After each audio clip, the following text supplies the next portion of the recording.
Bom dia, pessoal. Tudo bem com vocês? Gente, hoje nós temos um dia assim muito especial. Como eu comentei com vocês na segunda-feira, hoje, quarta-feira, além da nossa aula, nosso conteúdo, a gente vai dar continuidade, mas também eu disse para vocês não faltarem na aula de hoje de jeito nenhum, porque hoje vocês iam conhecer um pouquinho mais sobre o evento da SBPC que vai ocorrer aqui na UFPA este ano.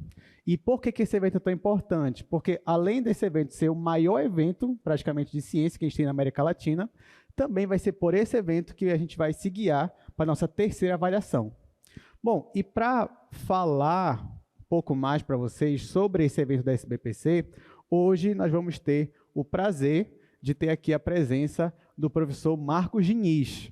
E, para quem não sabe, o professor Marcos Diniz é um dos maiores matemáticos que nós temos aqui na universidade, e uma curiosidade é que o professor Marcos Diniz ele foi o primeiro professor aqui do Projeto Newton. Então, lá em 2013, quando o Projeto Newton começou, na época só tinha cálculo 1 no primeiro semestre, não tinha cálculo 2 ainda, e o professor Marcos Diniz já estava aqui conosco. Inclusive, eu era o monitor dele, eu era monitor nessa época, o professor Marcos Diniz era nosso professor, e o professor Marcos Diniz sempre inspirou muito a gente, na verdade, nós como monitores, principalmente aqueles que queriam ser professor um dia, assim, olhavam o professor Marcos Diniz, e até hoje, a gente vê ele como uma inspiração de um grande professor e um grande matemático. Então, eu queria convidar o professor Marcos Diniz, e ele vai dar essa breve apresentação para vocês sobre a SBPC. Obrigado, Thiago. Thiago, você era monitor na primeira turma? 2013. Eu junto com o Raimundo. Eu e ele na primeira leva. Pois é, tão velho, né? Imagina eu que era o professor, né? O tempo passa rápido. Obrigado. Fique à vontade, Thiago. professor. É bom a gente ver excelentes alunos, que eram excelentes alunos no cálculo aqui na engenharia, depois se tornou excelente monitor como o Thiago, hoje é um excelente professor, então, não sei, talvez esse seja o maior prazer que a gente tem enquanto professor, é ver nossos alunos galgarem além do que a gente vai, Então, é um prazer estar aqui com vocês, viu, gente, de volta no Projeto Newton aqui, eu sempre fico meio emocionado quando estou aqui. Vocês são alunos do, estão fazendo cálculo 2, imagino que a maior parte esteja no segundo semestre, de disciplina. É mesmo. Acho que vou ficar hoje eu vim aqui, mas não vim falar do Projeto Newton, eu vim falar de outra coisa, de uma oportunidade maravilhosa que nós teremos. Vocês sabem o que é a SBPC? Quem aqui sabe o que é a SBPC? SBPC? Não. Vocês sabem não. Então eu vou dizer para vocês, é sobre a SBPC que eu venho falar, mas não é bem sobre a SBPC, é sobre a reunião anual da SBPC. A SBPC é a Sociedade Brasileira para o Progresso da Ciência, que é a maior sociedade científica do Brasil, da qual todas vocês podem fazer parte se quiserem, basta entrar no site, se inscrever, e passar a ser um associado da Sociedade Brasileira para o Progresso da Ciência. E eu queria falar com vocês sobre a reunião anual da SBPC, que vai mexer um pouquinho com a vida de vocês, como estudantes, como alunos de cálculo e como estudantes. E vocês vão entender por quê. Deixa eu botar o slide, eu não sei se fui eu que tirei aqui, fui eu. Perdão. Eu acho que o pessoal deve... não, fiz besteira. Está aí com vocês ou está aqui? Desculpa.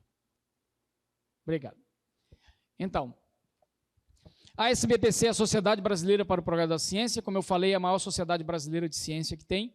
Ela deu origem a muitas das sociedades hoje de científicas que existem. Sociedade Brasileira de Física, Sociedade Brasileira...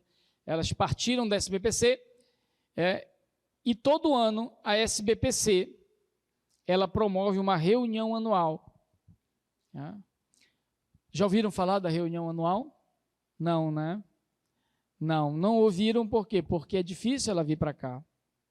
Bem difícil. Vocês vão ver, vou já explicar para vocês.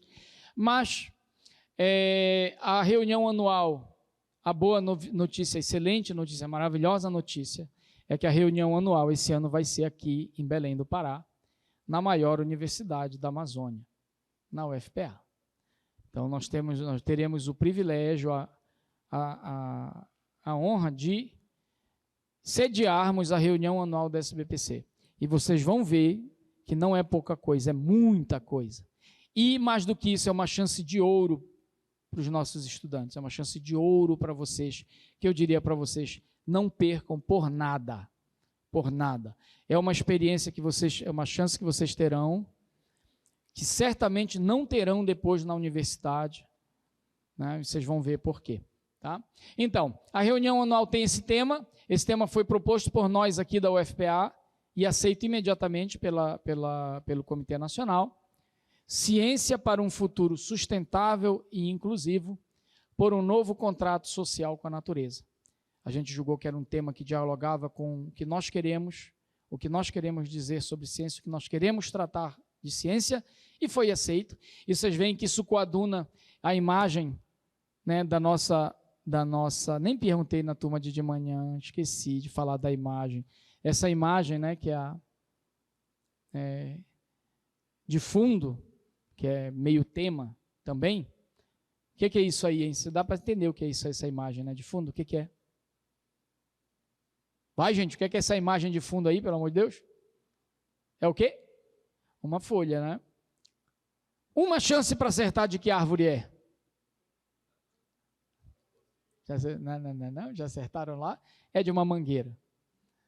É uma mangueira. E essa folha foi catada na rua. O professor ia passando assim, vou pegar essas folhas aqui. Ele pegou as folhas, levou para um fotógrafo, o bom fotógrafo fez a foto.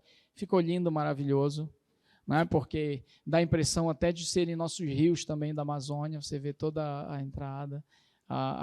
Também foi aceito em tempo recorde, acharam linda a imagem. Bem, interessa. Interessa. Mas vamos lá. Então, quando é que ela vai ser? Vai ser dia 7 a 13 de julho de 2024, dentro do calendário acadêmico de vocês. O calendário acadêmico desse semestre termina dia 15 de julho. Né? Então, faz parte, todos os nossos alunos da universidade devem participar da SBPC, não podem perder essa chance. Não podem perder essa chance. E vamos lá ver por quê. Eu vou passar disso aqui rápido, só uma observação. A Sociedade Brasileira para o Progresso da Ciência começou em 1948, nós estamos em 2024, quantos anos tem? Vai, pessoal de exatas, quantos anos tem? Hein? 76, né? 2024 menos 48, 76 anos. Bem, se são 76 anos, como eu falei ainda agora para vocês, essa vai ser a 76ª reunião. O que isso significa? Que nunca furou nenhum ano, nem na época da ditadura, nem na época da pandemia. Conseguiu-se fazer todas as reuniões anuais.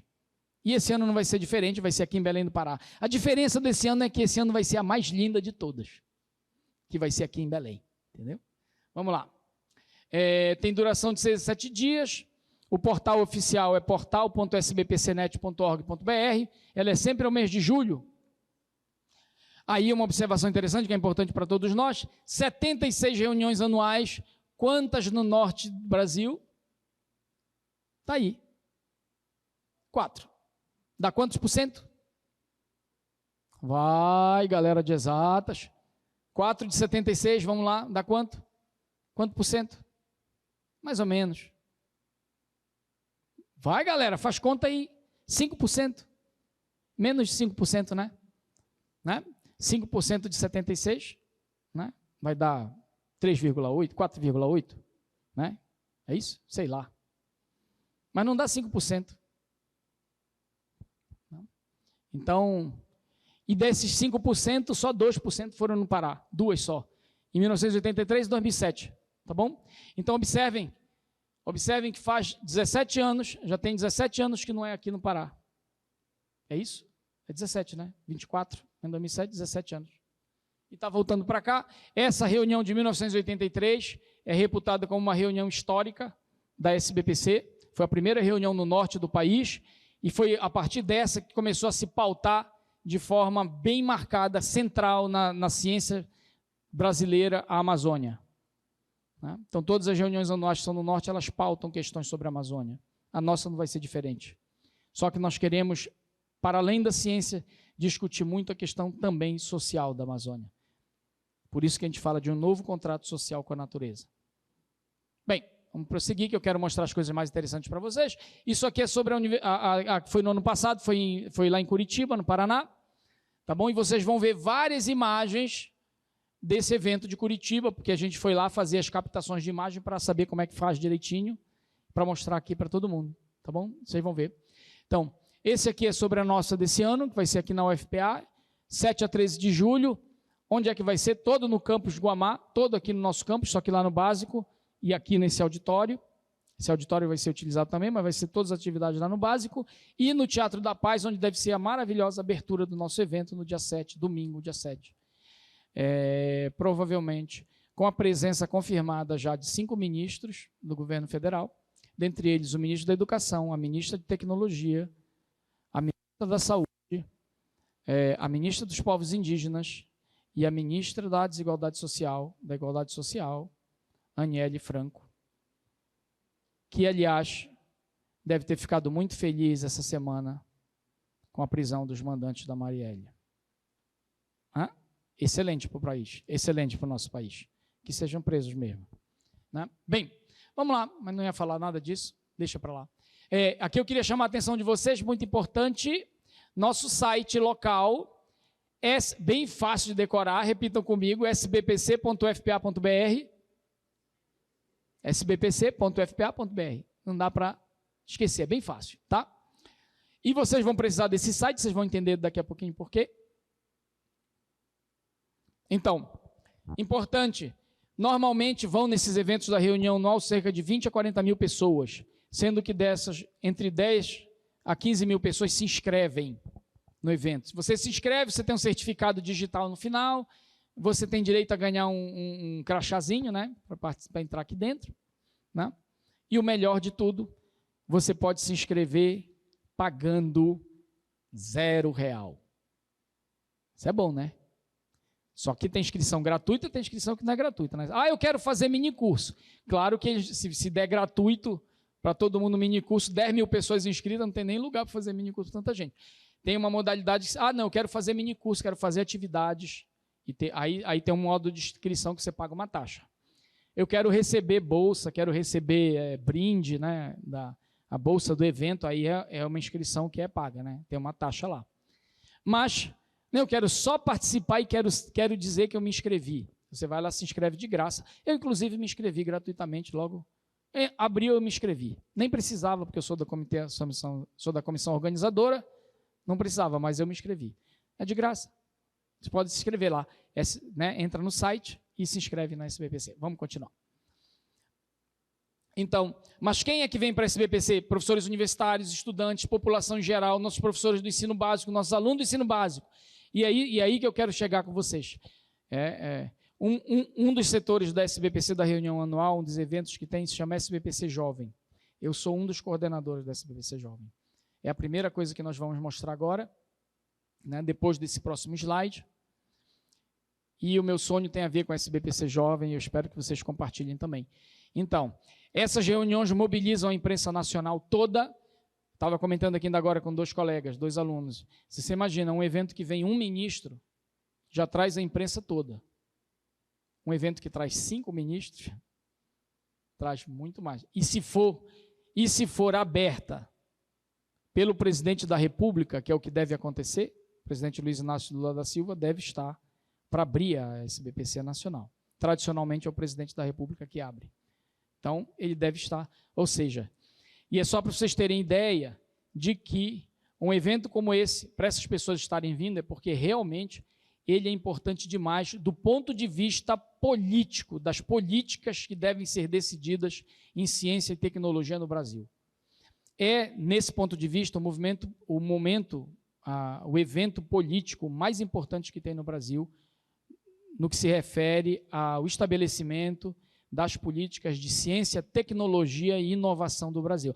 E você sabe que se você tem um direcionamento de ciência e tecnologia, isso dá também um direcionamento para o ensino, para a educação. Né? E aqui nós estamos no Instituto Tecnológico, né? Então a gente tem tudo a ver com o que vai ser decidido na SBPC. Né? E além do mais, nós somos amazônidas. A gente quer também que se tenha um olhar de ciência e tecnologia voltado para a Amazônia, mas em que se ouçam os amazônidas.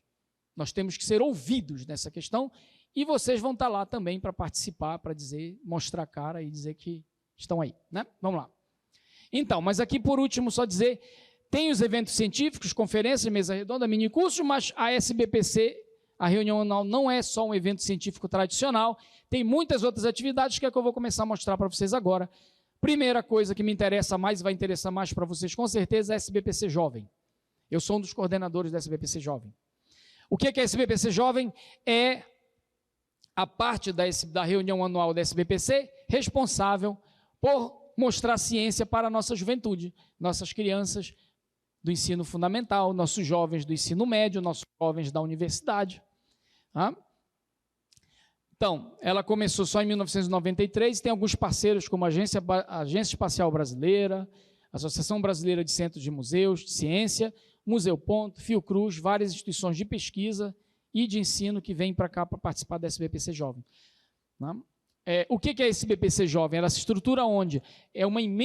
A gente estrutura ela numa imensa tenda cheia de estandes com experimentações científicas para dialogar com as crianças e com os jovens. Quantas crianças nós queremos trazer? Nossa meta, pelo menos 20 mil crianças.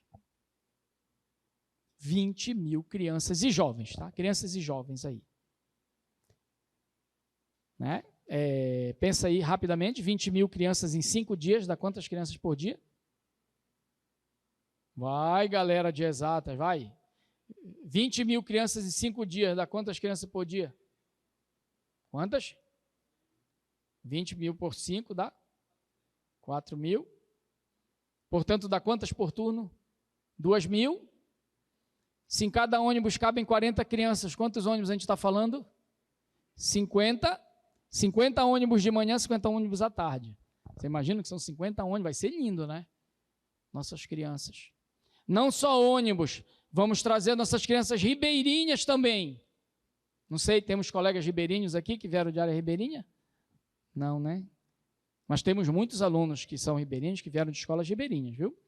Vamos trazer nossas crianças ribeirinhas, vamos trazer nossas crianças quilombolas, nós vamos trazer todo mundo.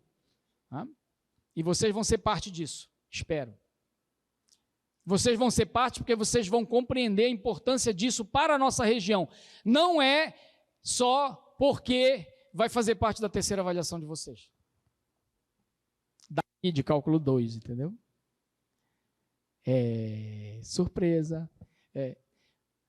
Terceira avaliação de vocês vai ter uma relação com a SBPC. Terceira avaliação de cálculo 2.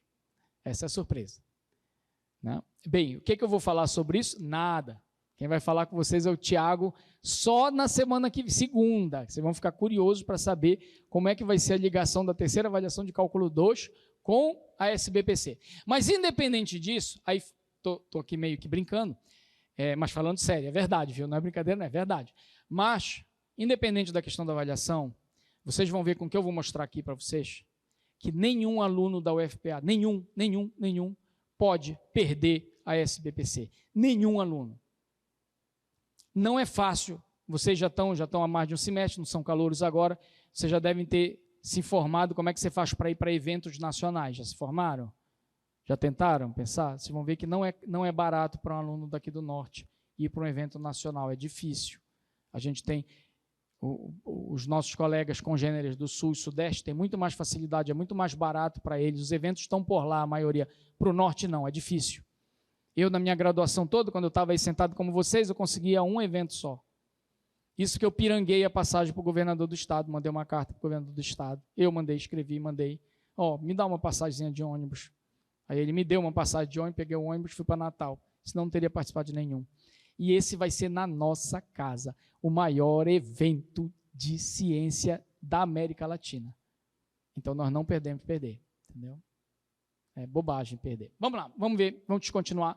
Aqui uma amostra, isso que vocês vão ver agora são imagens, antes estavam montando ainda, porque essa é a imagem de drone da nossa equipe da UFPA que foi lá para Curitiba, foi em Curitiba, a última. Isso aqui é a parte esse aqui é a parte da robótica, tá?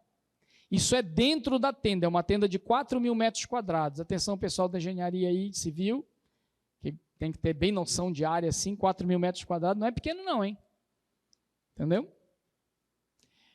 Então, aqui uma área de trabalhos escolares, então tem dezenas de stand com centenas, talvez milhares de experiências científicas para compartilhar com crianças e jovens. É isso que vai ter na SBPC. jovem, tá? Isso é só SBPC jovem. Além da SBPC jovem, vocês vão ver que tem a Expotec, que envolve a parte toda de tecnologia, com empresas de tecnologia, vai ter a SBPC Cultural, vai ter a parte da cultura gastronômica, vai ter a SBPC, nem falei na primeira turma que não deu tempo, afro-indígena, nós vamos ter a feira, vai ter um monte de coisa, né? Ou seja, a gente vai trazer, é uma experiência que você vai ter, não é só de ciência, é ciência e cultura em geral, né? Seja gastronômica, seja de artesanato, seja artística, né? Então, isso daqui são estandes de trabalhos científicos da UFPR, esse aqui à esquerda. Aí vocês vão ver que logo depois dele já aparece o Museu de Ciências, o Circo da Ciência, né? Vocês vão ver mais na frente. Deixa eu passar um pouquinho, que é interessante, olha. Ali já são os estandes do Circo da Ciência, esse vermelho aqui.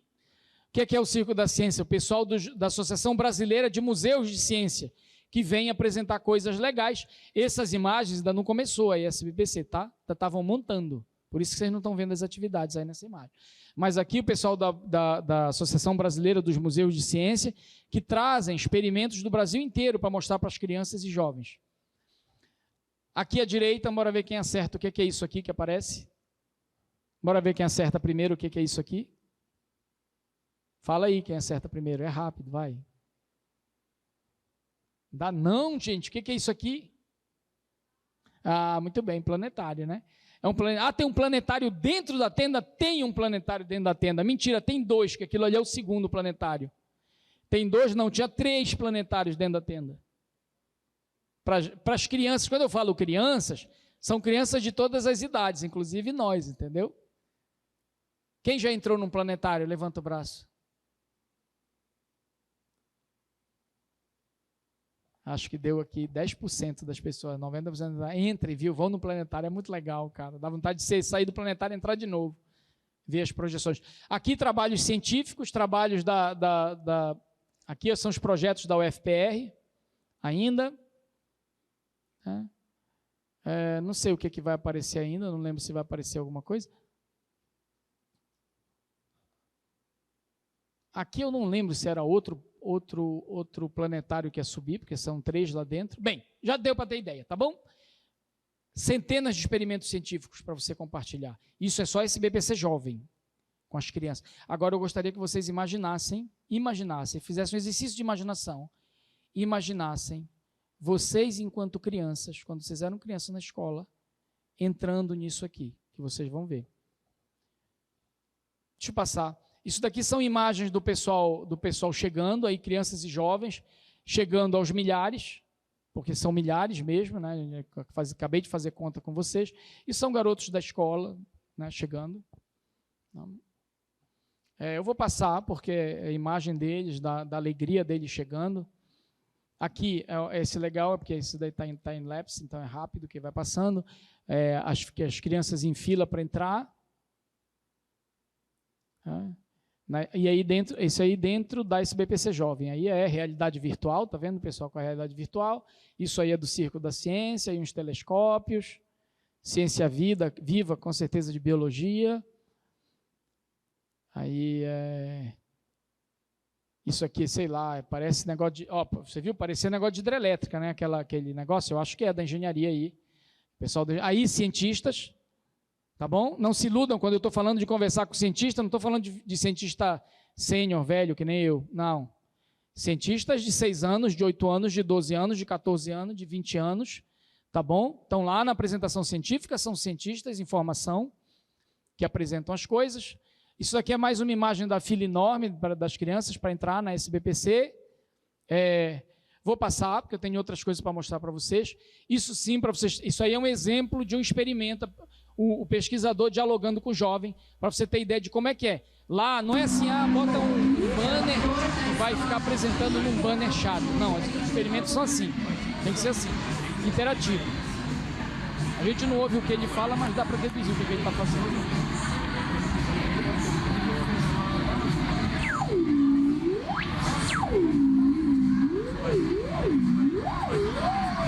Olha o pessoal de telecomunicação, o pessoal de engenharia elétrica.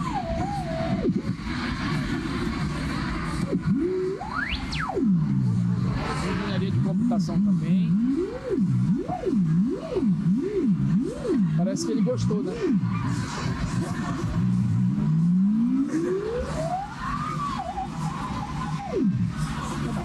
É isso, quer dizer, ele está dialogando ciência, a pessoa está interagindo, o garoto, o jovem está interagindo, e ele está explicando, tem que ser alguma coisa legal. Então, são centenas de estandes com coisas legais, não é coisa chata, entendeu? Bem, eu não sei quantos de vocês tiveram a oportunidade de participar de feiras assim, né? Na minha época de graduação, não tive oportunidade nenhuma mesmo, né? Espero. E essa vai ser na nossa casa, então a gente tem que estar lá, entendeu? Esse é outro pesquisador apresentando a sua coisa, vou mostrar só um pedacinho, tá bom? A gente trouxe porque ele estava bombando lá na UFR, nas redes sociais, TikTok, essas coisas, postavam e aí todo mundo dava muito like, ele foi entrevistado, tudo. Ele está apresentando o trabalho dele em robótica, com certeza. Uma hora ele fala que vai estar concorrendo a prêmio de inovação, sei lá.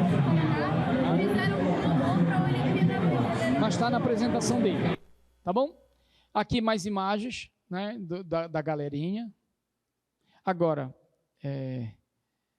aqui, claro, o espaço gamer faz o maior sucesso, né? A galerinha para lá, pode jogar videogame de graça, então bomba.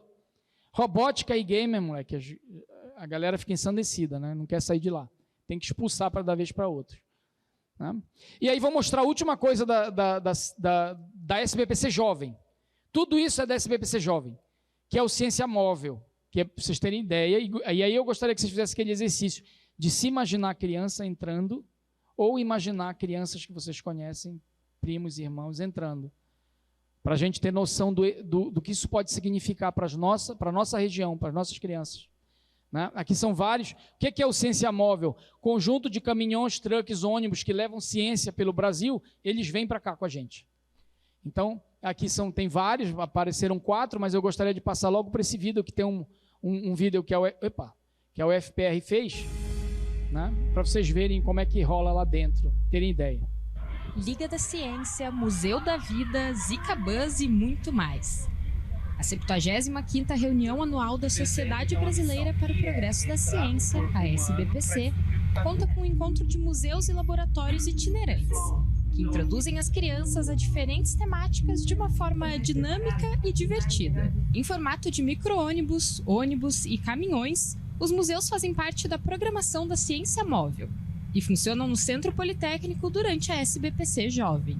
Um dos espaços de visitação é o Missão Gênese, uma jornada nanocientífica, que difunde o conhecimento sobre autocuidado e prevenção de câncer entre público jovem. A Missão Gênese, ela é o nosso projeto de educação, né, à distância, né, que a gente pode dizer assim, né? Por que educação à distância? Porque antes mesmo do professor entrar nessa experiência, porque é um projeto para a escola, ele tem uma capacitação em EAD, né? Então ele consegue ser capacitado com a informação sobre o câncer. Aí a Missão Gênese, ela fica na escola, né? Aí tem toda essa experiência gamificada que vai abordar assuntos como prevenção primária, prevenção secundária e o tratamento do câncer de forma lúdica, né? Dentro da SBPC, esses espaços de conhecimento itinerante se aproximam ainda mais de um público jovem, despertando o interesse das crianças sobre assuntos importantes. Porque está tendo crianças, né, adolescentes, tem vários públicos, então a gente tem estratégias diferentes para cada um, né, para os menorzinhos, para os mais velhos. Eles estão achando incrível, olha que está entrando uma turma agora, eles ficam super surpresos, encantados, né, com a tecnologia da carreta, né? A carreta tem toda gamificada, tem o som, o ambiente, né? Toda a estrutura. Então, o câncer tem cura quando é descoberto com antecedência. Então, educar, conhecimento, amor, salva vidas. Pois é. Não sei se vocês conseguiram fazer o exercício mental de se imaginar a criança entrando numa carreta dessa. Eu não sei vocês, eu alucinaria quando eu era criança, entendeu? Então a gente vai trazer isso, então a SBPC vai trazer tudo isso, mas não é só ciência, e aí eu vou passar rapidamente aqui, só para vocês verem o que mais haverá na SBPC, na reunião anual da SBPC. Isso que vocês viram agora foi a tenda da SBPC Jovem, que eu sou um dos coordenadores, junto com a professora Maria Taíde Malcher. Mas, além disso, tem uma outra tenda do mesmo tamanho, aproximadamente 4 mil metros quadrados, que é da Expotec, haverá, que é onde tem, aí aqui sim, além dessas instituições de pesquisa, tem também empresas que podem vir apresentar suas inovações tecnológicas, então tem tudo a ver com o ITEC, tudo a ver com a profissão que vocês estão abraçando.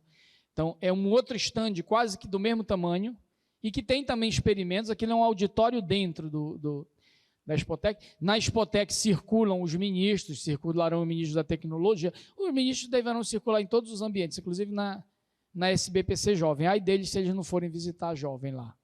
Principalmente da educação e a da tecnologia, tem que estar lá. Mas eles estarão por aí, isso aí bomba, né? Claro, a Agência Espacial Brasileira bota um negócio desse para as crianças irem bater foto, mano, fica uma fila enorme lá. Aqui tem um vídeo, eu não vou passar porque já está terminando nosso tempo, mas além da Expotec, além da Jovem, além da Expotec, tem também a SBPC Cultural, não que todo o resto não seja cultura. A ciência faz parte da cultura também. Só que aqui com um aspecto particular ligado às artes, às apresentações artísticas, então você vê aí instalações, uma pegada de sustentabilidade também. Aqui tem alguns vídeos, isso aqui é vídeo de jovens discutindo, aí estavam discutindo uma questão LGBTQIA+, de representação, tudo. Aqui uma apresentação deles se apresentando na SBPC Cultural, espontaneamente, né, você tem um lugar lá. Não vou passar porque a gente não tem tempo, mas é muito legal ver. Além disso, teremos uma parte de cultura gastronômica, cultura culinária, como é que chama? Cultura, não é gastronômica, tem outro nome. É que vai ser o nosso paneiro, acho que vai ser de cultura alimentar, lembrei. E a Feira de Economia Solidária e Popular, onde a gente vai ter grupos do Pará inteiro e do Brasil inteiro apresentando seus produtos para vender. Né? O Dia da Família, que é no sábado, tem uma programação científica convencional, que eu não vou falar para você, mas teremos também a SBPC Afro-Indígena, que a gente acha importante remarcar, que teremos lá. É uma tenda em particular, né? Aqui os auditórios, olha aqui o auditório, eu nem pude mostrar de manhã. A abertura no Teatro da Paz, as localizações no campus básico. Olha, só para vocês terem uma noção do tamanho da SBPC Jovem, só da Jovem. A tenda da Jovem vai ser essa laranjada aqui, tá vendo esse E? Ao contrário, E de escola. Não sei se vocês conseguem ter noção do tamanho do que é isso. Esse E abraça, está abraçando, envolvendo. O que é isso aqui? Identifica ou não? Esse é o Benedito Nunes. O Benedito Nunes e esse branco aqui é o prédio da reitoria. Então, só a tenda da SBPC Jovem vai envolver, abraçar reitoria e Benedito Nunes, de tão grande que é. Né? Toda uma preocupação com inclusão, e aqui um pouco das imagens que a gente está projetando para ter da SBPC. Tá bom? E aí, eu queria terminar e devolver, tenho 4 minutos ainda pela contagem aqui, né? Mas dizer para vocês que a SBPC, ela não é só um ato de ciência, né? Ela não é só um evento de ciência, ela é um ato político. Ela é um ato político no sentido amplo, porque nela, para virem ministros, como eu disse para vocês, é porque ela é muito importante no sentido de deliberação de como é que deve se dar a ciência, a tecnologia no Brasil. E esse Instituto ITEC não pode estar fora dessa conversa. Vocês terão a chance de participar de um evento que poucas pessoas, apesar de parecer ser muito, né, 20, 40 mil pessoas, mas para a dimensão do Brasil é pouco. Né? E vocês terão uma chance, enquanto estudantes universitários e particularmente estudantes ligados à área de tecnologia, participar da SBPC. Tá? Bem, a terceira, eu falei para vocês que a terceira avaliação de vocês vai estar vinculada a elementos de participação na SBPC. Isso vai ser explicado pelo professor Tiago na segunda-feira, nem é objeto da aula dele de hoje, tá bom? Não vão perturbar ele, deixa aqui na segunda-feira. Mas, independente disso, a chance de participar de um evento desse é uma chance de ouro, que a gente não costuma ter. É difícil para nós, alunos daqui, então, todos os nossos alunos têm que ter. E digo mais, não é o pessoal do ITEC, não, independente da área, porque a SBPC é das artes à engenharia, das línguas até, passando por filosofia, todas as áreas são envolvidas. até a matemática. Então, a gente tem que estar lá, né? E digo para vocês, mais do que isso, vocês têm a oportunidade hoje de participar não só como visitantes da SBPC, podem se inscrever e vir como visitantes, mas vocês têm uma chance ainda mais valiosa que outros alunos não terão.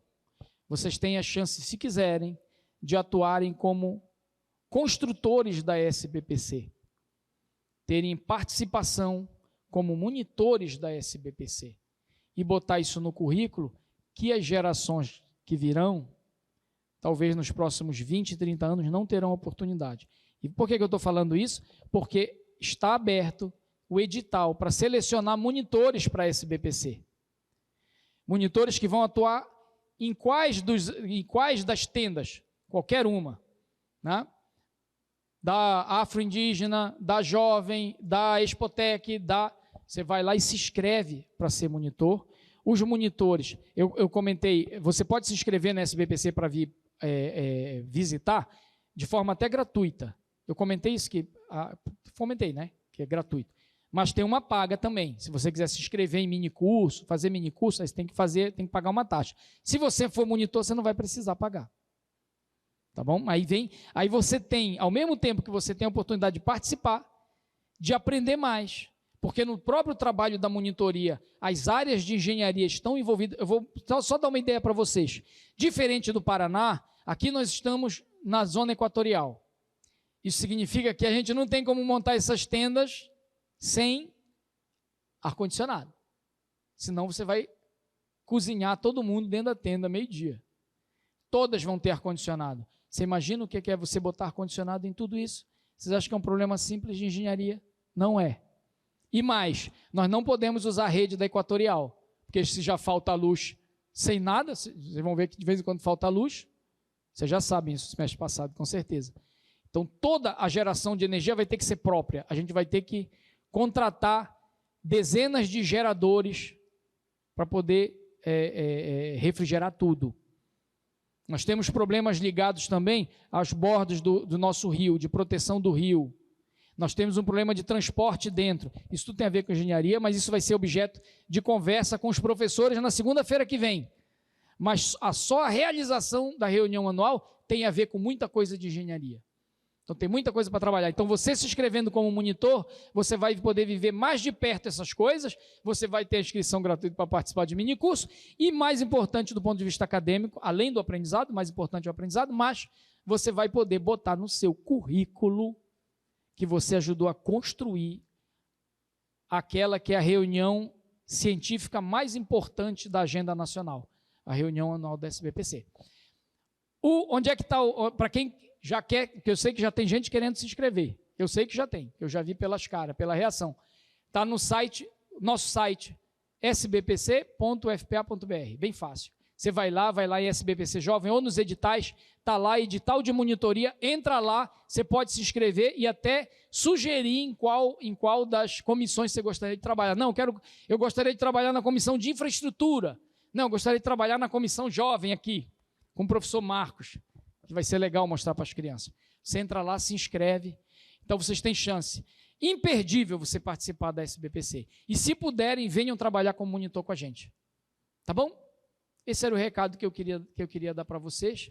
Espero que tenha dado para dar noção da importância que é isso para a gente. Tá bom? Vai ser maravilhoso ver os nossos alunos chegando e mais, nossos alunos ribeirinhos chegando nas embarcações dos rios. Que a gente vai fazer isso aí. Obrigado. Obrigado, professor, pelo tempo. Muito obrigado. Eu que agradeço, professor. Muito obrigado. A gente agradece ao professor Marcos Diniz por apresentar para a gente sobre essa reunião anual. E acho que deu para entender, né, o quanto que é uma oportunidade única para a gente. Eu gostaria de pedir uma salva de palmas para o professor Marcos Diniz. Pela excelente explicação. Então, não foi à toa que a gente trouxe ele aqui justamente para empolgar vocês, para colocar na mente de vocês o quão importante é a gente estar ali, né? E não é à toa, a gente não ia estar motivando vocês assim à toa, né? A gente quer realmente todo mundo se engaje, todo mundo marque presença aí nesse evento. Não só vocês, mas os professores, toda a equipe do Projeto Newton, vocês vão ver por lá nos dias do evento e a gente faz questão de estar ali. Já falei até que eu vou trazer minha família, vou trazer minha esposa, trazer todo mundo, estou divulgando esse evento. Façam o mesmo também, convido os colegas de vocês, os amigos de vocês, para estarem aqui na nossa universidade para esse evento.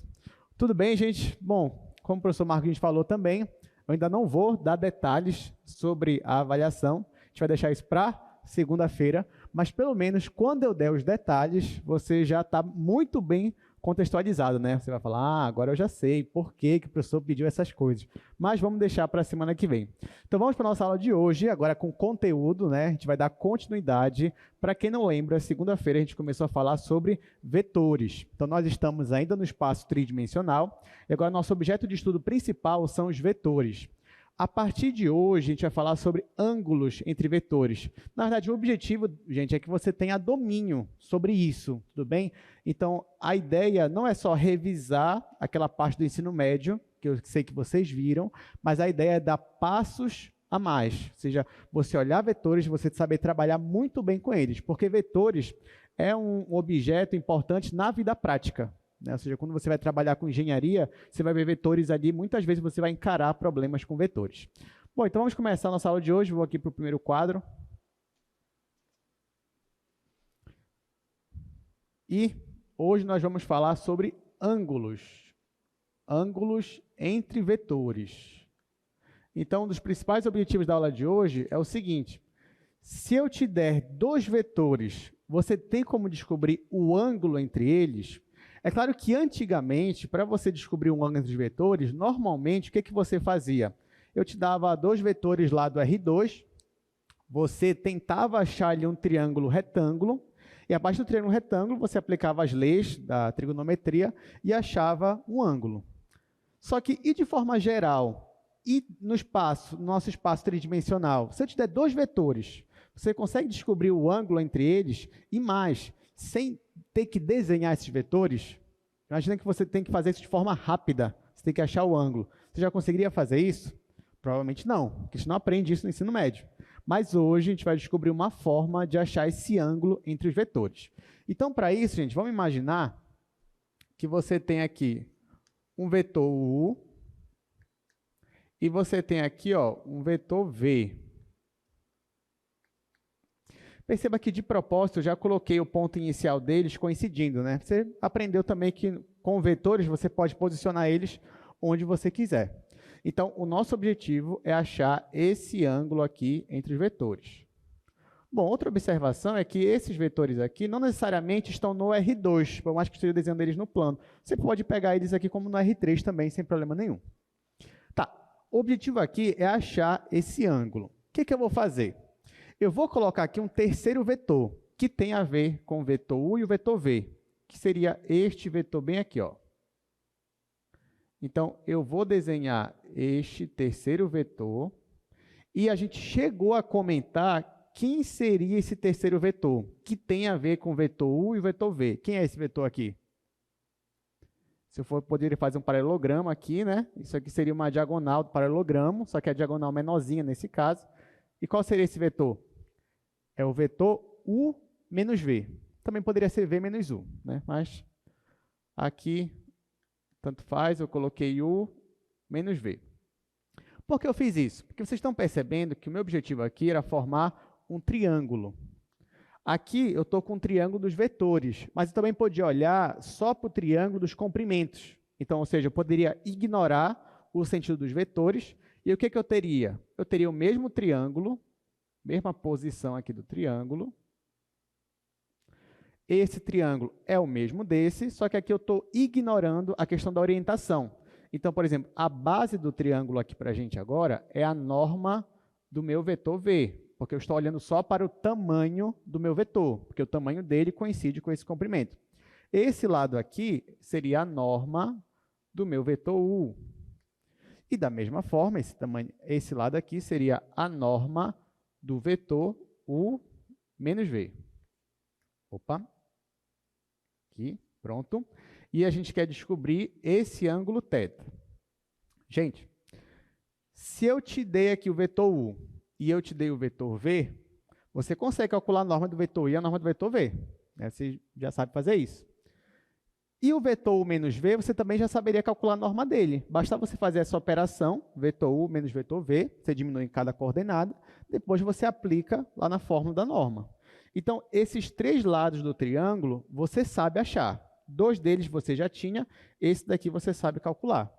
Então, eu tenho 3 lados de um triângulo, eu quero descobrir o ângulo dele. Para isso, você pode aplicar lei dos cossenos, porque a lei dos cossenos, o que ela relaciona? O ângulo de um triângulo, um ângulo interno, com os 3 lados dele. E não precisa ser um triângulo retângulo. Note que eu não precisei forçar aqui, ou então supor que em algum momento eu tivesse um ângulo reto aqui. Não precisei. Você pode aplicar a lei dos cossenos em qualquer triângulo.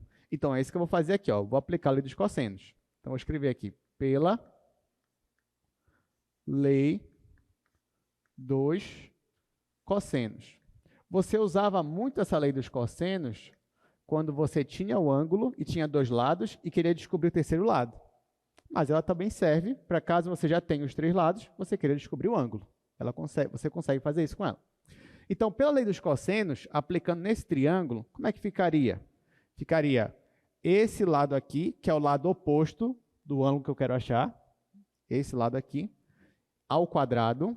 Então, é a norma de U menos V, a norma desse vetor aqui ao quadrado, igual a esse lado aqui ao quadrado, ou seja, a norma de U ao quadrado, mais esse daqui ao quadrado, ou seja, até aqui você tem um teorema de Pitágoras, né? Só que tem mais. Na lei dos cossenos você coloca menos 2 vezes esse lado vezes esse lado, ou seja, norma de U vezes norma de V, e só está faltando aqui o ângulo, né? Então, bem aqui, vezes cosseno do ângulo θ. Então, isso daqui é a lei dos cossenos, que vocês já aprenderam. Tá, agora eu quero descobrir esse ângulo aqui, ó. Então, eu vou dar um jeito de isolar esse ângulo θ, ou isolar pelo menos o cosseno de θ. Eu já poderia isolar de uma vez, mas antes, o que eu vou fazer aqui? Eu vou ser esperto. Eu não quero ter que decorar uma fórmula, ou melhor, é bom nem decorar, mas se eu fosse ter que decorar, eu não ia querer decorar uma coisa, assim, uma fórmula grande. Não. Então, eu vou tentar simplificar algumas coisas aqui. Na aula passada, a gente viu algumas propriedades de norma envolvendo o produto interno. Por exemplo, vocês lembram que a norma ao quadrado é o produto interno do vetor com ele mesmo? Então, eu vou usar essa propriedade aqui, ó. Então, isso daqui é a mesma coisa que o vetor U menos V, produto interno com ele mesmo. Tá? Então, isso daqui é a mesma coisa que isso aqui, uma propriedade que a gente aprendeu. Bom, daqui eu vou ficar repetindo. Então, para a gente não ficar escrevendo muita coisa, ó, eu vou colocar aqui, eu vou mexer só com o lado esquerdo, tá, gente? Só para a gente não ter que ficar toda hora escrevendo. Então, ó, essa norma ao quadrado é igual a isso daqui. Só que a gente aprendeu também que o produto interno ele tem aquela propriedade distributiva. Então, eu posso distribuir esse aqui com esse aqui. Quando eu faço isso, vai ficar assim, ó. Então, esse produto interno com esse vai ficar U, produto interno com U. Esse produto interno com esse, com menos V. Então, vai ficar menos U, produto interno com V. Depois, esse aqui, produto interno com esse, então vai ficar menos V, produto interno com U. E, por último, menos V, produto interno com menos V, que vai ficar mais V, produto interno com V. Até aqui tudo bem? Só apliquei a propriedade distributiva. Isso daqui, ó, eu estou fazendo de forma separada. Estou pegando isso aqui, transformei para cá e coloquei aqui. Muito bem. Só que olha só, o produto interno com ele mesmo vai dar o quê? Vai dar norma de U ao quadrado. Aqui, ó, eu tenho U produto interno com V e aqui eu tenho V produto interno com U. O produto interno tem aquela propriedade comutativa, ou seja, eu posso trocar aqui a ordem que vai dar no mesmo? Vai. Então, eu posso, na verdade, somar esse com esse. Vai ficar menos 2 vezes U produto interno com V. E, por último, esse daqui é a mesma coisa que a norma de V ao quadrado. Então, olha só o que eu fiz aqui, gente. Eu olhei só para o lado esquerdo da minha equação, mexi só com o lado esquerdo, não mexi desse lado daqui, tá? Mexi só aqui e no final descobri que isso é igual a isso daqui. O que lembra isso aqui? Quadrado do primeiro, menos 2 vezes meio pelo segundo, mais quadrado do segundo. Não é verdade? Então agora eu vou substituir isso daqui, ó, por isso daqui que eu achei, nessa equação. Então, do lado esquerdo, vai ficar isso daqui. Eu vou continuar aqui no segundo quadro. Então, vai ficar assim. Do lado esquerdo, norma de U ao quadrado, menos 2 vezes o produto interno com V, mais norma de V ao quadrado. Do lado direito, eu só vou repetir o que já estava ali. O que estava ali? Norma de U ao quadrado, mais norma de V ao quadrado, menos 2 vezes norma de U, norma de V, cosseno θ. Ah, professor, o senhor disse que ia simplificar, até agora não simplificou nada. Não, mas agora a mágica vai acontecer, né? Por quê? Do lado esquerdo aqui, ó, tenho norma de U ao quadrado. Do lado direito, também. Então, posso simplificar. Esse vai cancelar com esse. Aqui eu tenho norma de V ao quadrado. Aqui também. Então, eu vou cancelar esse com esse. Então, já melhorou muita coisa. O que sobrou do lado esquerdo? Sobrou menos 2 vezes o produto interno com V. O que sobrou desse lado aqui? Sobrou só esse termo, que é menos 2 vezes norma de U, norma de V, cosseno θ. Dá para simplificar mais alguma coisa aqui? Dá. O menos 2. Então, posso multiplicar menos 2 dos lados, ou melhor, dividir por menos 2. No final, vou estar simplificando ele. O que sobrou? Sobrou o produto interno com V é igual a norma de U, norma de V, cosseno θ. Então, vou destacar isso daqui, essa igualdade, porque olha só, isso aqui está me dando até uma outra forma de calcular o produto interno entre dois vetores. Porque antes, como é que você calculava isso daqui? Usando aquela definição. Multiplicava o primeiro termo com o primeiro termo, depois somava o segundo com o segundo, depois somava o terceiro com o terceiro. Só que aqui, ó, você acabou de descobrir que o produto interno de U com V também é igual a norma do vetor U vezes a norma do vetor V vezes o cosseno de θ. Então, isso aqui é útil porque muitas vezes você, no problema, você já tem as normas e você já tem o ângulo entre eles. E aí você só quer saber qual é o produto interno. Então, você poderia jogar nessa fórmula. Mas o objetivo principal aqui não era nem isso. O objetivo principal era achar o ângulo entre eles. Mas o que está faltando aqui? Só eu isolar o θ. Então, ó, isolando aqui o θ, vai ficar assim. Cosseno θ igual. Aqui eu estou supondo que U e V são vetores não nulos, tá? Ou seja, essa norma não é zero, então eu posso dividir. Então, cosseno θ é igual ao produto interno de U com V dividido pela norma de U, norma de V. Então, se você quer achar o cosseno do ângulo entre os vetores, você pode jogar aqui, ó, nessa fração. Você calcula o produto interno e divide pelo valor das normas de cada um, multiplicando as normas. E se você quer saber só o ângulo, então, θ é igual ao arco cosseno dessa fração. Ou seja, de U, produto interno com V, dividido pela norma de U, norma de V. Então, essa daqui seria a nossa fórmula final. É claro que para a prova, você não vai decorar isso daqui. O que você vai fazer na sua prova? Você vai fazer os 3 vetores, aplicar a lei dos cossenos e chegou até aqui. Chegou até aqui, você vai aplicar na sua prova. Mas é essa daqui que a gente vai usar. Todo mundo entendeu como é que chega aqui?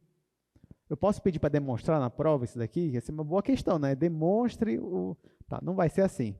Mas se você demonstrar, você não vai se arrepender, né? Se você souber chegar até aqui, que aí você não vai ter que decorar nada. Mas a ideia é isso mesmo. É você decorar o mínimo possível, entender o máximo possível. Bom, agora que a gente chegou até aqui, eu vou usar isso para resolver alguns problemas, para achar ângulo entre vetores. Então, vamos aqui para o nosso slide. A aula de hoje, a gente vai falar sobre vetores paralelos e ortogonais. né, já que descobrir o ângulo entre os vetores vai nos permitir dizer se eles são ortogonais, se eles são paralelos ou alguma coisa. Mas a primeira coisa que a gente achou foi como descobrir o ângulo entre vetores. E aí você já sabe o que é o produto interno, aqui eu só estou revisando, o produto interno seria essa fórmula aqui. E, fazendo uma pequena demonstração aqui geométrica, a gente conseguiu chegar nessa igualdade. Por essa igualdade, você consegue descobrir o ângulo entre os vetores. Bom, vamos resolver aqui dois exercícios. Na verdade, eu só vou resolver o primeiro, o segundo a gente vai deixar para casa. Então, considerando esse vetor e o vetor V, calcule o valor do ângulo entre esses vetores. Perceba, gente, o seguinte, olhando só esse exercício, sim, se não tivesse aula de hoje, se não tivesse demonstração, você ia olhar e você ia falar, e agora, o que eu vou fazer? Daria para fazer com o que a gente já sabia? Até que daria, nesse caso sim. Né? Mas agora que a gente já sabe aquela formulação, a gente vai usar justamente essa igualdade que a gente achou. Então, exercício 1,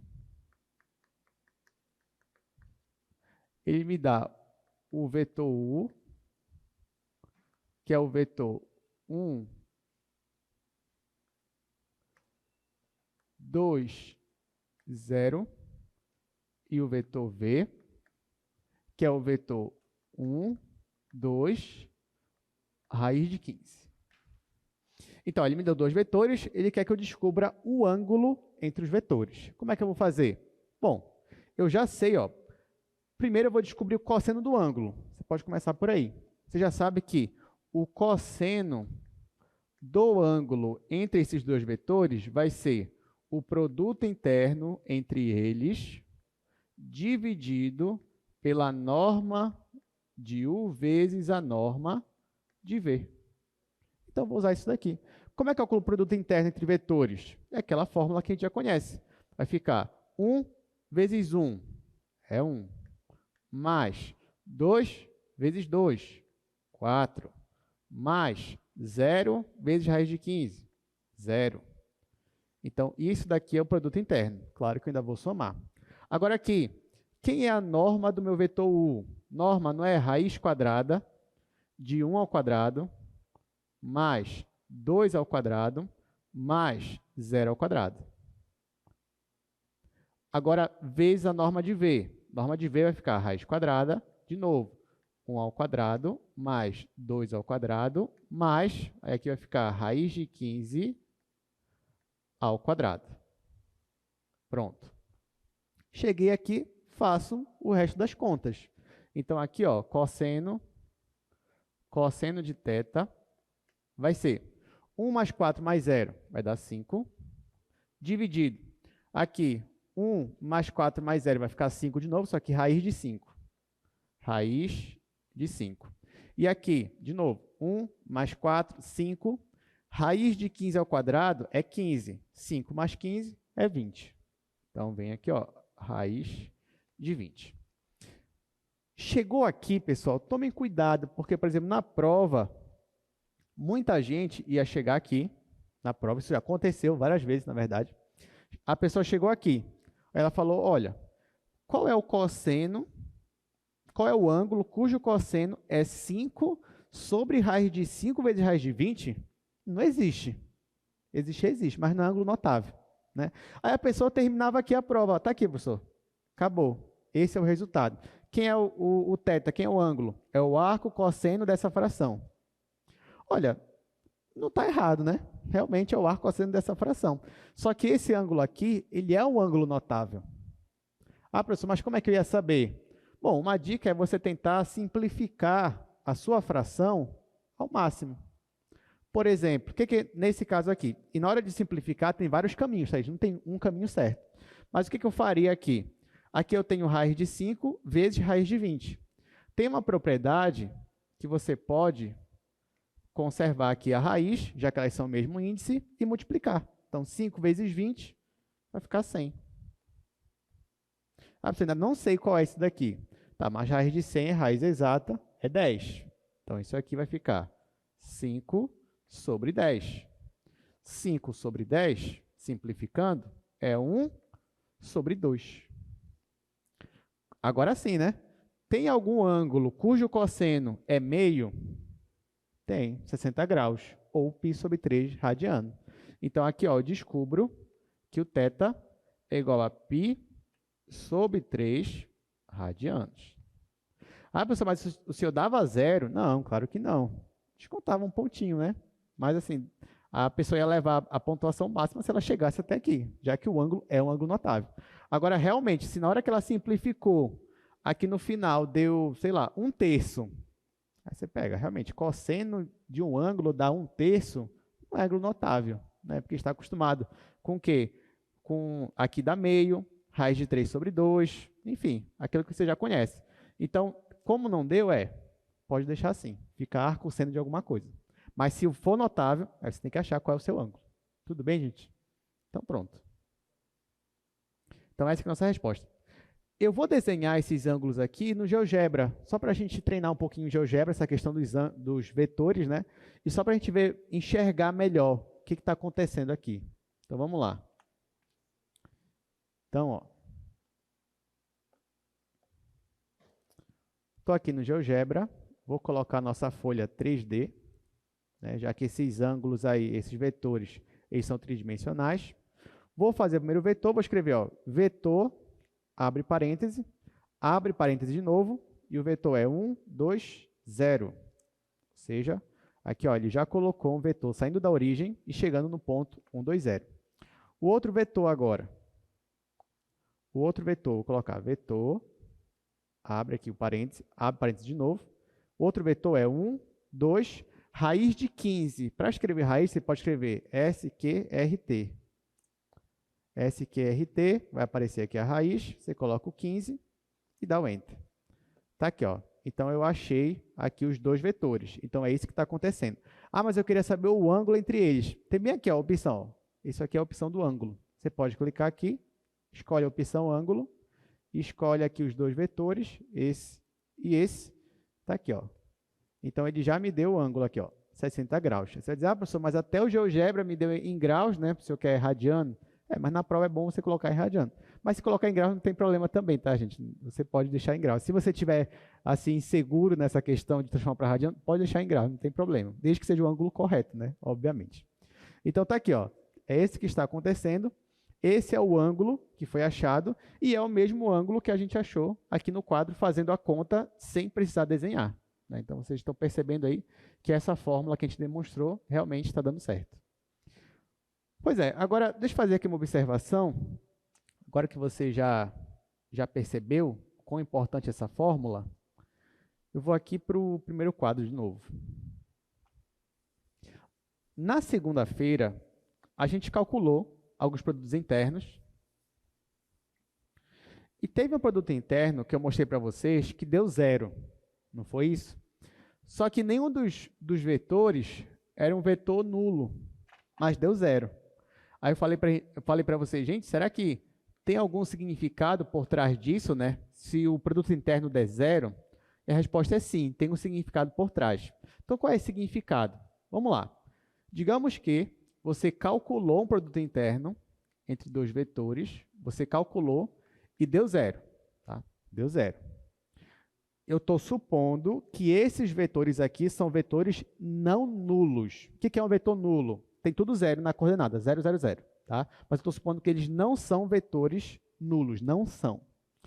A gente aprendeu agora que isso daqui, ó, se isso daqui é verdade, então isso aí vai ocorrer se e somente se a norma do vetor U vezes a norma do vetor V vezes o cosseno de θ também foi igual a 0. Se isso aqui acontece, isso aqui acontece. Por quê? Porque a gente acabou de descobrir que você pode calcular produto interno dessa forma. Até aqui tudo bem? Ora, eu acabei de dizer para vocês que esses vetores não são vetores nulos. Não são. Então, eu te pergunto, a norma de um vetor não nulo pode ser 0? O que vocês acham? A norma de um vetor não nulo pode ser 0? Não, porque o que é norma? Não é o tamanho de um vetor? Se o vetor é não nulo, ele vai ter uma extensão. Se ele vai ter uma extensão, ele vai ter um comprimento, ele vai ter uma norma. Então, a norma de um vetor não nulo não pode ser 0. Ah, professor, por que o senhor está falando isso? Porque aqui, ó, eu tenho uma igualdade, eu tenho um produto dando zero. Eu tenho um produto dando igual a zero. Gente, se eu tenho um produto sendo igual a zero, é porque um desses aqui, pelo menos, é zero. Pelo menos um desses é zero. Pode ser a norma de U? Não, porque eu estou supondo que o U é não nulo. Pode ser a norma de V? Não, também, porque eu estou supondo que é não nulo. Então, quem pode ser aqui, por eliminação? Só pode ser esse daqui. Então, não tem como escapar. É ele que está dando zero. Então, isso aqui significa que é o cosseno de θ que está dando zero. Ora, por o cosseno de θ ser igual a zero, de que ângulo eu estou falando? Só que assim, tem uma observação. O pessoal já acertou. Mas tem uma observação. Porque você pode dizer, professor, tem dois ângulos, né, que dá o cosseno zero. Tem o π sobre 2 e tem o 3π sobre 2. De qual o senhor está falando? Só que tem uma observação que eu não falei para vocês, eu esqueci, era para ter falado. É porque assim, quando eu pergunto para vocês qual é o ângulo entre dois vetores, vou até usar aqui, ó, pegar aqui os apagadores. Ó, digamos que cada apagador desse é um vetor. Né? Então, ó, eu quero descobrir o ângulo entre os vetores. Mas se você reparar mesmo, a rigor, existem dois ângulos aqui. Não é verdade? Porque ó, quando eu faço isso com os vetores, eu tenho esse ângulo menor, mas eu também tenho esse ângulo maior aqui. Aqui seria um ângulo interno, né? Se eu considerasse aqui um triângulo, aqui seria um ângulo externo. Então, toda vez que eu falar para vocês de ângulo entre vetores, eu sempre estou me referindo ao menor ângulo. Tudo bem? Se eu estou me referindo ao menor ângulo, então significa que esse meu ângulo, qual é o valor máximo que ele vai obter? Se eu estou falando do menor ângulo. Esse ângulo, ele pode ser 90 graus e ainda ser o menor ângulo? Pode, né? Esse ângulo pode ser 100 graus e ainda ser o menor ângulo? Pode. Ele pode ser 180 graus? Pode, mas é o máximo dele, né? Então, perceba que o meu ângulo ele vai de 0 a 180 graus, ou seja, de 0 a π.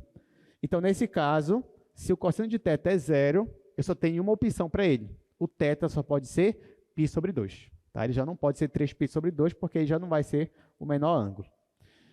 Muito bem, então aqui, ó, isso aqui significa que o θ é igual a π sobre 2 radiano. Dizer que o θ é π sobre 2 é 90 graus. Então, significa que esses vetores são o quê?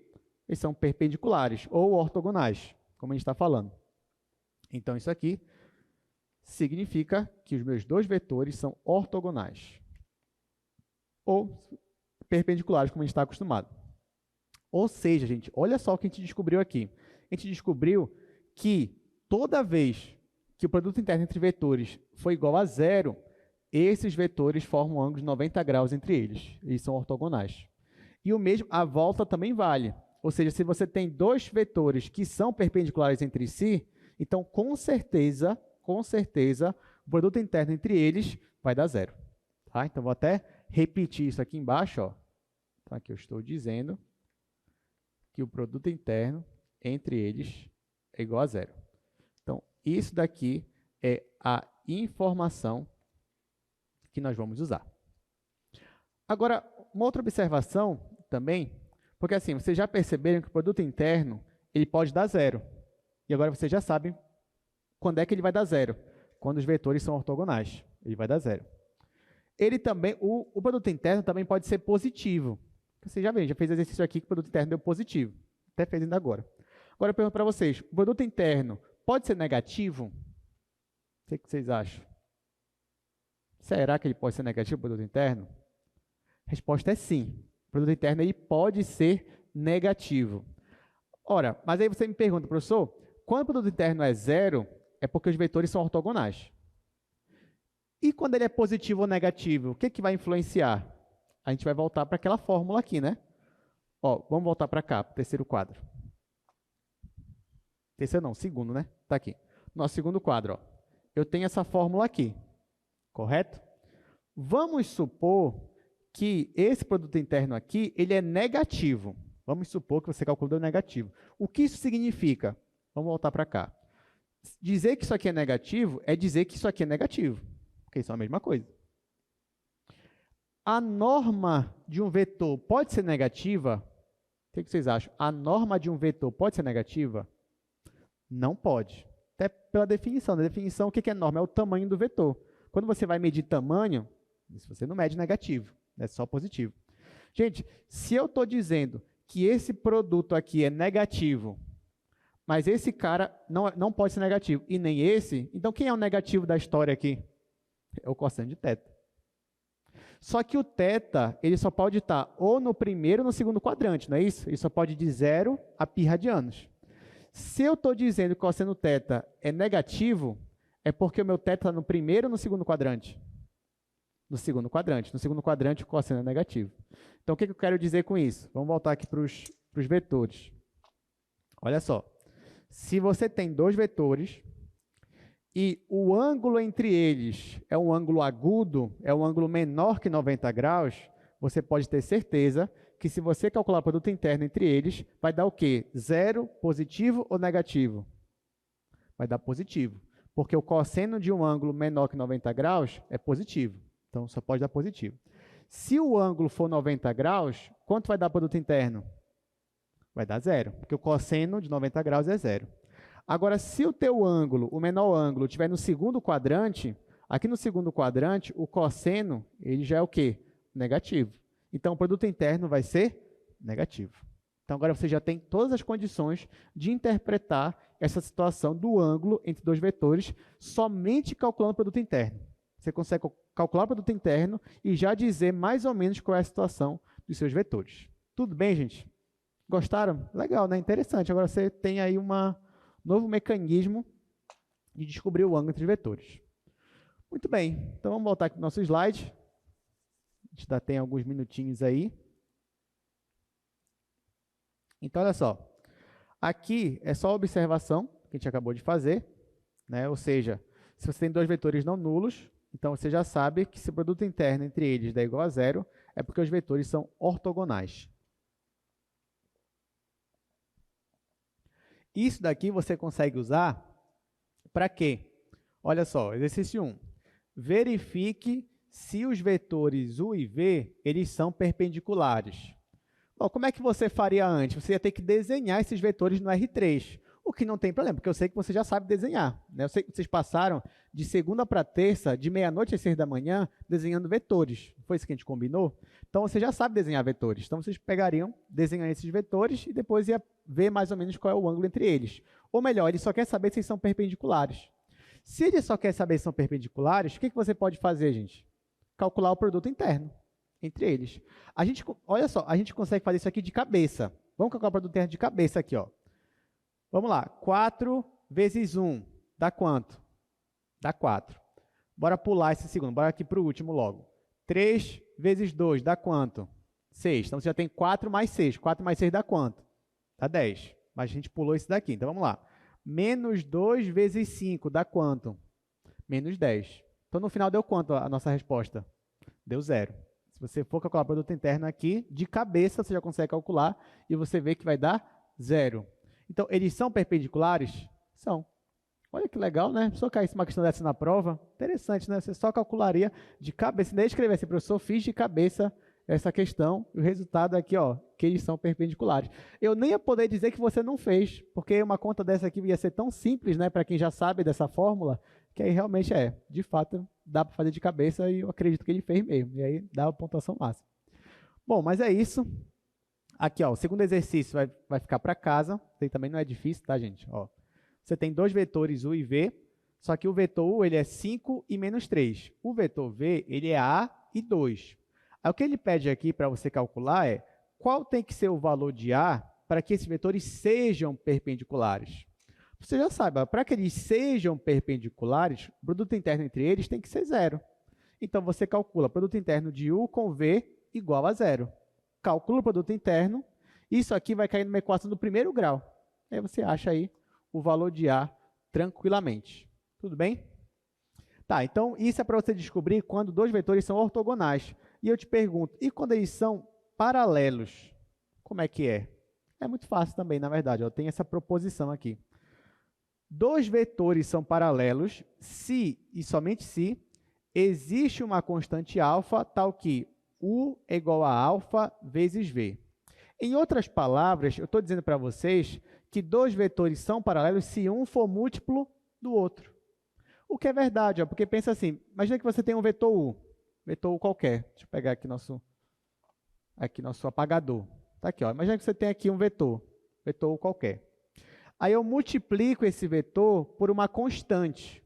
Bora multiplicar pela constante 2, por exemplo. Você já sabe o que vai acontecer. Esse vetor aqui ele vai duplicar de tamanho. Não é verdade? Quando ele duplicar de tamanho, ainda é o mesmo vetor? Sim ou não? Não é o mesmo vetor, porque aí não tem a mesma norma, né? Para ser o mesmo, tem que ter a mesma direção, sentido norma. Não é o mesmo vetor. Mas esse novo vetor não é paralelo a esse daqui? É. E no final, um não é múltiplo do outro, porque um é o dobro do outro? Pois é. Aí você vai dizer, professor, mas isso não é uma demonstração matemática. Eu sei, não é. Realmente não é. Eu teria que fazer aqui uma nova demonstração. Mas eu não vou fazer. Até porque a gente vai ver essa questão de vetores paralelos de uma outra forma, quando a gente for ver produto vetorial. Então, por enquanto, vocês só vão acreditar em mim. Só vão acreditar, vocês vão ter fé que aquilo que eu coloquei, aquela proposição é verdade e que, de fato, dois vetores são paralelos se e somente se um é múltiplo do outro. Tudo bem, gente? Ok, então vou dar alguns exemplos, só para a gente facilitar aqui o nosso entendimento. Então, vamos lá. Ó. Por exemplo, se você tem esse aqui, vetor U e vetor V, e eu te perguntar, esse vetor é paralelo desse? Como é que você pode descobrir? Você tem que pensar o seguinte, será que esse vetor V é múltiplo do vetor U? E como é que você vai descobrir? A pergunta que você tem que fazer é, será que tem alguma constante que eu possa multiplicar pelo vetor U e vai dar exatamente o vetor V? Por exemplo, se eu pegar aqui o vetor U e multiplicar por 2, isso vai dar o vetor V? Não, né? Porque se eu multiplicar por 2, vai ficar 2 aqui e 8 aqui. Não vai dar o vetor V. Mas se eu multiplicar o meu vetor U por 3, vai dar o vetor V? Vai, né? Ó, multiplica por 3. 3 vezes 1, 3. 3 vezes 4, 12. Então, a resposta, eles são paralelos? Sim, eles são paralelos porque um é um múltiplo do outro. Um é 3 vezes o outro. É esse que a gente está colocando aqui. Outro exemplo, olha esse daqui. Esses vetores, o vetor U é 4, 8, o vetor V é menos 2 e menos 4. Será que eles são paralelos? Ou seja, será que eu consigo multiplicar esse vetor U por alguma constante para dar o vetor V? Quando eu digo multiplicar, também pode ser dividir. Tá? Não tem problema nenhum. A divisão é uma multiplicação. Então, por exemplo, se eu pegar esse vetor U aqui e multiplicar por 2, vai dar o vetor V? Não, né? Está longe se eu multiplicar por 2, porque vai ficar 8 e 16. Se eu dividir o vetor U por 2, vai dar o vetor V? Se eu dividir por 2, ainda não. Porém, vai dar 2 e 4. O vetor V é menos 2 e menos 4. Mas não tem problema. É só eu dividir por quanto? Por menos 2. Se eu dividir por menos 2, esse daqui, eu vou chegar no vetor V. Ou eu também posso pegar o vetor V e multiplicar por menos 2, que também vai chegar no meu vetor U. Estão entendendo, gente? Então, é sempre você achar ali uma constante. Se você achar uma constante que realmente mostre que um é múltiplo do outro, então você tem vetores paralelos. Último exemplo, olha só esse daqui. Aqui eu estou afirmando que esses dois vetores eles não são paralelos. Não são. Por quê? Porque, olha só, para eu chegar aqui, qual é a primeira coordenada do vetor U? A primeira coordenada é 1. E do vetor V é 3. Então, para que eu passe de U para V, eu teria que multiplicar essa coordenada por quanto? Teria que multiplicar por 3. Olha para a última coordenada, é menos 2, e aqui é menos 6. Então, para eu passar de menos 2 para menos 6, eu também posso multiplicar por 3. Mas se eu multiplico por 3 a coordenada do meio, eu vou chegar em 5? Não, eu vou chegar em quê? Em 9. Você pode, na hora que você vai achar um múltiplo, você pode pegar a primeira coordenada, multiplicar por um número, pegar a segunda, multiplicar por outro número? Não, não pode. Então, a regra é, você tem que achar um número, o mesmo número, que multiplicando todas as coordenadas vai dar naquele vetor. Tem que ser o mesmo número. Então, nesse caso aqui do exemplo 3, é impossível, digamos assim, eu achar um número que eu multiplique ao mesmo tempo as 3 coordenadas e que vai dar exatamente do meu vetor V. Não dá. Por isso que eu digo que eles não são paralelos. Tudo bem, gente? Mais um dever de casa aqui para vocês. Olha só. Determine o valor das constantes A e B de modo que esses dois vetores sejam paralelos. Ou seja, eu quero que eles sejam paralelos. Eu quero que eles sejam. E aí você tem que descobrir quanto tem que ser o valor de A e quanto tem que ser o valor de B para que eles sejam paralelos. Qual é a dica? A dica é você olhar para a primeira coordenada. Ó, a primeira coordenada de U é 4. A primeira coordenada de V é 6. Então, daqui eu consigo descobrir que número que eu precisei multiplicar por 4 para dar 6. Ou vice-versa. Que número eu precisei multiplicar por 6 para dar 4. Se você descobre esse número, você está descobrindo qual é o múltiplo. E aí você consegue achar o valor de A e o valor de B. Então, mais um exercício aí para vocês se divertirem na casa de vocês. Agora, gente, eu queria falar um pouquinho sobre base canônica. Sobre base canônica. Mas, afinal, o que é base canônica? Eu vou fazer primeiro no quadro, depois a gente vai comentar um pouquinho. Mas base canônica é bem simples de entender. Eu vou fazer aqui uma demonstração no R2, mas que também vale para o R3. É bem análogo.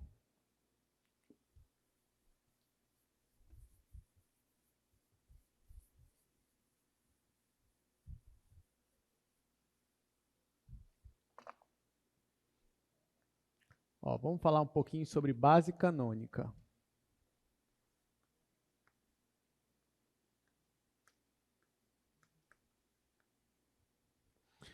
Gente, você já sabe que se você tem um vetor U, e aqui vamos considerar que U ele é um vetor do R2. Mas como eu disse, tanto faz, ele pode ser do R2 quanto do R3. Vamos considerar que ele é do R2. Então, se ele é do R2, ele tem duas coordenadas, coordenada x e coordenada y. Então, eu vou escrever aqui. Digamos que as coordenadas dele é x0, y0. Está aqui. Muito bem. Eu posso escrever isso daqui de um outro jeito. Vê se vocês concordam comigo. Eu posso escrever isso aqui assim, ó. Isso aqui é a mesma coisa aqui. Esse vetor aqui, x0, 0, mais 0, y0. Tá certo que eu fiz? Posso fazer isso? Posso, né? Porque se você fosse somar esse vetor mais esse, como é que você faria? x0 mais 0, x0. 0 mais y0, y0. Então, tudo bem. Agora, x0 é uma constante, né? Assim, é 1, é 2, não sei. É uma constante qualquer. Então, se ele é constante, eu posso fazer isso aqui com ele, ó. Isso aqui é a mesma coisa que x0 vezes esse vetor aqui, ó, 1, 0. E aqui é a mesma coisa. Isso aqui é y0 vezes esse vetor aqui, ó, 0, 1. Posso fazer isso? Posso, né? Porque ó, isso aqui é uma constante, é um escalar. Então, eu posso escrever isso dessa forma aqui. Tanto ó, que se você pegar... como é que você faz quando você faz um escalar vezes um vetor? Não é você pegar o escalar e multiplicar por cada coordenada? Então, se eu fizesse x0 vezes 1, x0. x0 vezes 0, dá 0. E aqui é a mesma coisa. Então, olha só. O que eu estou dizendo aqui? Eu estou dizendo que não importa quais são as coordenadas do meu vetor, eu sempre posso escrever ele em função desses dois vetores aqui, ó, que é o vetor 1 e 0 e é o vetor 0 e 1. Não importa qualquer vetor que você tiver, você sempre vai poder escrever esse vetor assim. Exemplo, se você tem aqui ó, um vetor 1 e 3, eu vou colocar 2 e 3. 2 e 3. Eu posso escrever esse vetor assim, ó, como sendo 2 vezes esse vetor 1, 0, mais 3 vezes esse vetor 0, 1. Certo? Posso fazer isso? Posso, né? Então, qualquer vetor que eu tiver, eu posso escrever e sempre vai aparecer, se eu for seguir esse raciocínio, esses dois vetores, o vetor 1 e 0 e 0 e 1. Então, já deu para perceber que esses vetores 1 e 0 e 0 e 1, eles exercem um papel importante para a gente. Por isso, eu vou dar um nome especial para eles. Não vou ficar chamando de vetor 1, 0, vetor 0, 1. Não, não vou. Vou chamar ele de um nome especial. Qual vai ser esse nome? Bom, para esse primeiro vetor aqui, ó, eu vou chamar ele de vetor I. É assim que eu vou chamar. E esse outro vetor aqui, que ele é 1 na segunda coordenada e 0 na outra, eu vou chamar ele de vetor J. Então, agora eu vou escrever o meu vetor U assim, ó. Eu vou escrever como vetor U sendo x0 vezes o vetor I mais y0 vezes o vetor j. Então, esses vetores aqui, ó, o que eu estou dizendo? Eu estou dizendo que eu posso escrever qualquer vetor do R2 em função dos vetores I e J.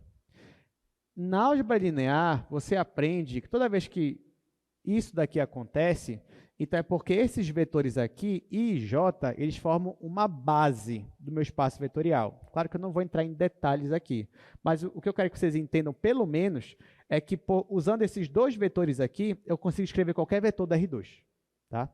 Então, sempre usando os vetores I e J, eu consigo escrever qualquer vetor do R2. O mesmo vale para o R3. Para o R3 também, eu consigo ter esses vetores aqui.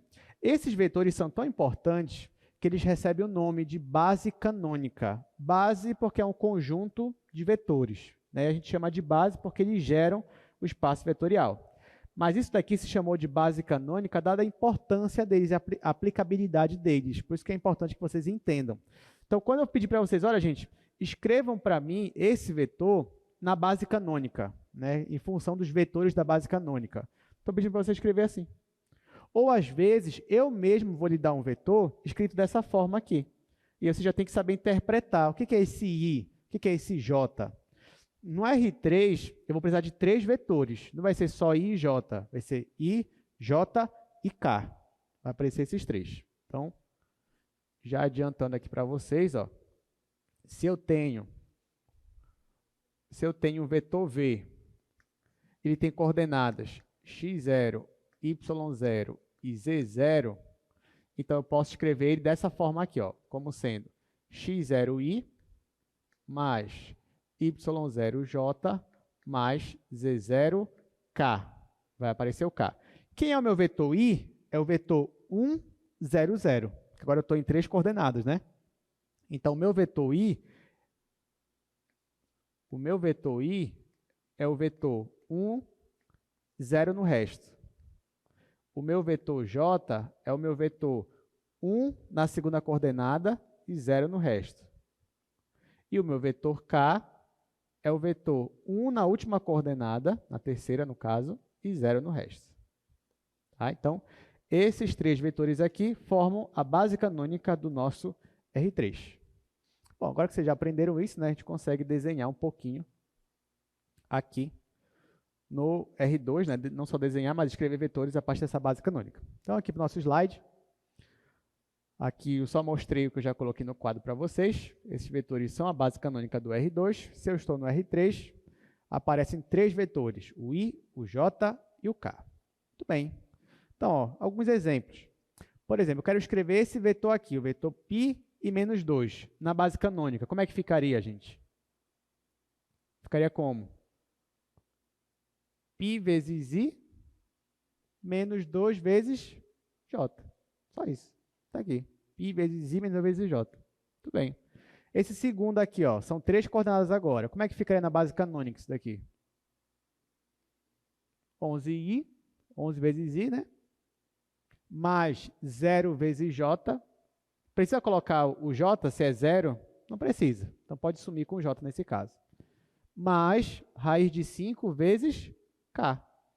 Então, você pode escrever só assim. Então, toda vez que você vê um vetor escrito dessa forma, sem o j, por exemplo, você fala, ah, ele errou, porque ele esqueceu o j. Não é que ele esqueceu o j.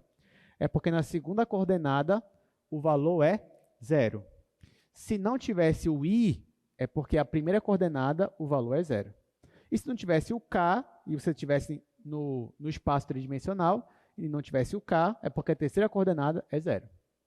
Agora, esse daqui, gente, me ajudem aqui. Ó. Nesse caso aqui, já está na base canônica, e eu quero passar para essa forma aqui tradicional, de vetor. Como é que ficaria em coordenadas esse vetor aqui? 0 em x, porque não aparece o i, menos 6 em y, e por último, o e, que é o número de Euler, no z. Então, acertaram. Ficaria exatamente isso daí. Gente, como eu falei, esses vetores i, j e k, eles vão dar muitas aplicações para a gente. E uma das aplicações assim, mais direta que ele vai dar para a gente é descobrir a direção de um vetor. Vocês lembram quando a gente estava falando sobre direção de um vetor? O que é direção? Direção não é aquele ângulo que o vetor forma com eixo x, por exemplo, ou com eixo y. Então, você pode dar a direção de um vetor dizendo o ângulo que o vetor forma com um dos eixos, ou o eixo x, ou o eixo y, ou o eixo z, se você está no R3.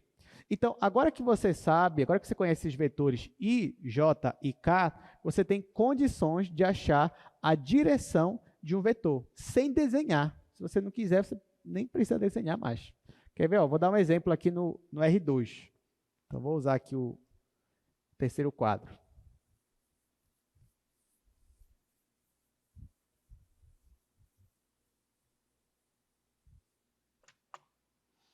Olha só, aqui eu estou falando de direção.